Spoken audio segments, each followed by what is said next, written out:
বলেন আল্লাহু আকবার। হযরত বিলাল মদিনা পৌঁছে নবী মুহাম্মদুর রাসূলুল্লাহ সাল্লাল্লাহু আলাইহি ওয়াসাল্লামকে সালাম দিল, আসসালাতু ওয়াসসালামু আলাইকা ইয়া রাসূলুল্লাহ। এই সময় বিলাল সালাম দিল, সঙ্গে সঙ্গে আমার নবী কবর থেকে রোজায় আখাত থেকে আওয়াজ চলে আসলো, ওয়ালাইকুম আসসালাম। জোরে জোরে বলেন না আল্লাহু আকবার। বন্ধুরা, নবীকে সালাম দিয়ে বিলাল আসতেছে, সাহাবীরা দেখলো বিলাল এসে গেছে, সবাই বিলালকে আঁকড়ে ধরে বলে, বিলাল রে, ও বিলাল, 6 মাস থেকে নবী চলে গেল রে, বিলাল তুই চলে গেলে বিলাল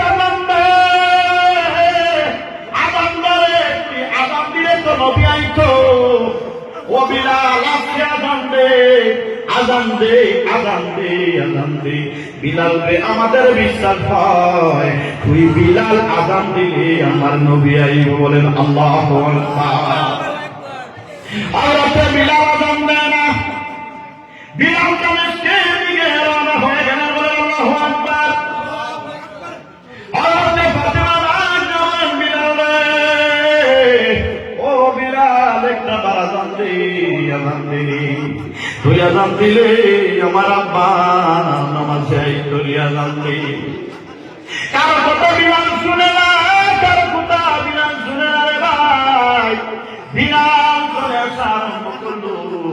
ফাতেমা রাদিয়াল্লাহু তাআলা আনহা হাসান হুসাইনকে বলে দিলেন, হাসান হুসাইন যা, হাসান হুসাইন যাও রে, হাসান হুসাইন যা। এই দেখ বিলাল আসছে, বিলালকে বলো আজান দিতে। বলেন আল্লাহু আকবার। হাসান হুসাইন দুই ভাই নয়, হযরত বিলালের দুই হাতের মধ্যে ধরলো আর বলল, বিলাল রে, একটা প্রশ্নের উত্তর দিলে বিলাল, একটা প্রশ্নের উত্তর দে। বিলাল রে, আমরা আমাদের নামাকে গুণা হওয়ার কথা বললে নামা গুণা মিশে। বলেন আল্লাহু আকবার। এই বিলাল নামাকে যে কথা বলছি নামা সেই কথা শুনছে। বলেন আল্লাহু আকবার। ও বিলাল, বিলাল রে, তুই নাকি আমাদের নানার থেকে বড় হয়ে গেছো। বিলাল রে, আমরা দুই ভাই বলতেছি আজান দে, আজান দে, আজান দে, আজান দে।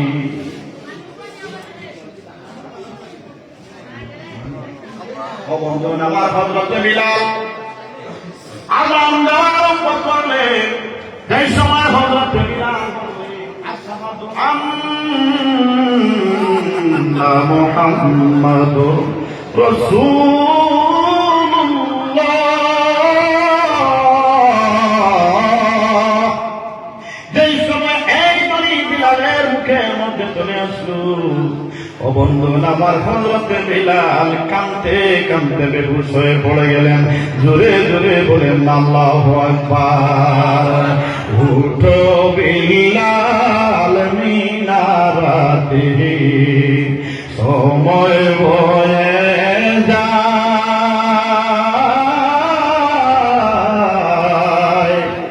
আজান দাও গো মধুর সুরে, শুনতে মনে চায়, সর্বলোকের কথা মতে মিনারাতে বিলালতে মোহাম্মদ নাম বলার সাথে বিলাল পড়ে যায়, আজান দাও গো মধুর সুরে, শুনতে মনে চায়, আজান দাও গো মধুর সুরে, শুনতে মনে চায়। বলেন আল্লাহু আকবার।